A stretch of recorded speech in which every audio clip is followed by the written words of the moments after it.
news, the death of the 39th President of the United States, Jimmy Carter. At 100 years old, Carter living longer than any other U.S. president.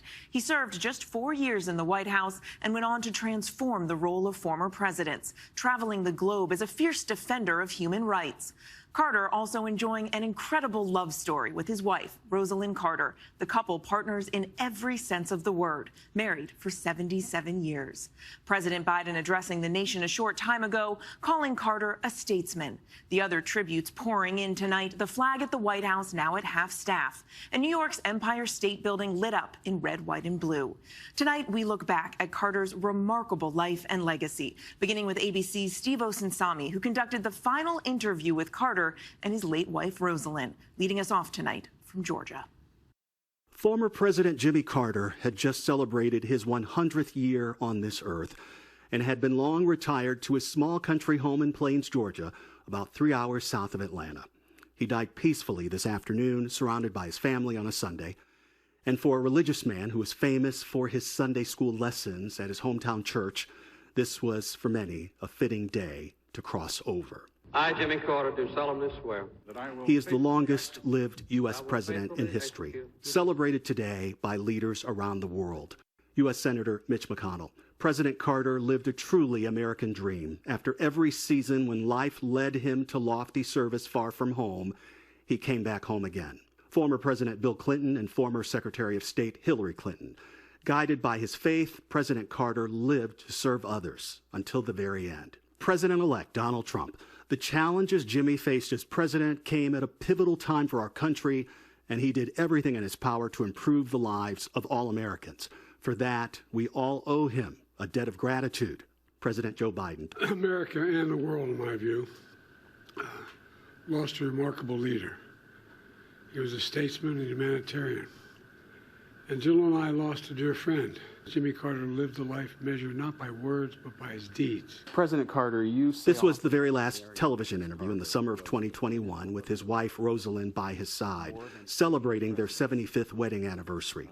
We did not speak about world events, politics, or any news of the day, only about the love they shared and how their relationship would keep them going in this world and the next. Tonight is calling his father a hero, saying that he's had to share him with the rest of the world, and they will continue doing so. Here at the Carter Center, they're asking people not to send flowers, but instead to donate to the Carter Center, which helps fulfill his lifelong mission, Mary, of helping heal the world. A lifelong Carter Center, which helps fulfill his lifelong mission, Mary, of helping heal the world. A lifelong mission. He was the boy from Georgia, from the small town of Plains to the presidency. My name is Jimmy Carter, and I'm running for president. Growing up on a peanut farm in a home with no running water or electricity, he would forge his own path, an outsider determined to take on a corrupt Washington and to try to turn the page. I say to you quite frankly that the time for racial discrimination is over. His path to the presidency began in Plains, valedictorian of his high school, graduate of the Naval Academy, and after running the family business, he would turn to politics. In 1970, Carter was elected governor, but so unknown nationally, when he came onto the game show What's My Line, no one knew who he was. Is this anything to do with the world of fashion? No. 2 down, 8 to go, Donna. Yet in 1976, there was a hunger in this country for his plain-spoken promise to be honest with the American people. My name's Jimmy Carter. I'm from Georgia. Yes, I'll be the next president. And this outsider would become the Democratic nominee. As a candidate and as a president, I'll never tell a lie. As a candidate and as a president, I'll never tell a lie. All right. Hope everyone's doing good. Notice another actress had passed away, Linda Lavin. But we all know they're all club members, especially when they're on TV. Do I need to say any more? No. If you can't see it, then kiss my grits.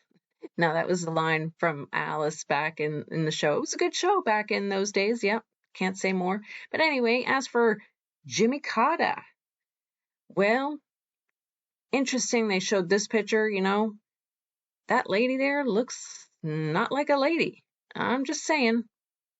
But anyway, he will never tell a lie, he said. Kind of sounds the same, like taking on the corrupt Washington, kind of like how Trump is taking on the corruption, right? Those wanting the one world system.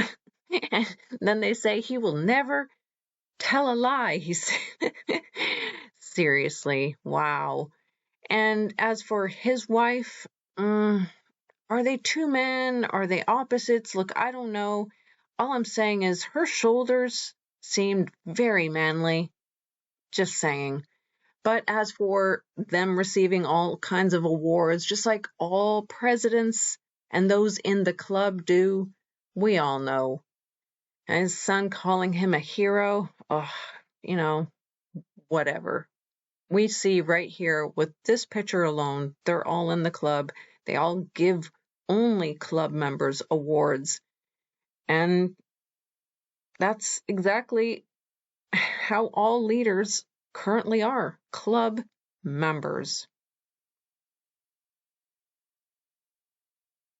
And as for Trump and King Charles sharing their thoughts, I found it interesting the way Trump shared it on Instagram, because he worded it like this. Let's see. Those of us who have been fortunate to have served as president understand this is a very exclusive club, and only we can relate to the enormous responsibility of leading the greatest nation in history. Greatest nation, okay, it is a very powerful nation. But club member, that says it all. That says it all. Because we know every single one of them is in the club. Now soon to be former president, and soon to be the president. They're all the same behind closed doors. They're friends behind closed doors. And it's all just a theater show. Those are my thoughts. If you don't agree, please share your thoughts. But honestly, all you have to do is research and you'll see the truth.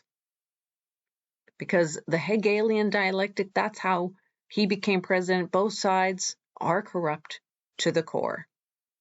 They're all in these clubs, and we're not in it, nor do we want to be in them. And it's a big, big family. And they're everywhere around the world. We understand, so we'll just keep going on.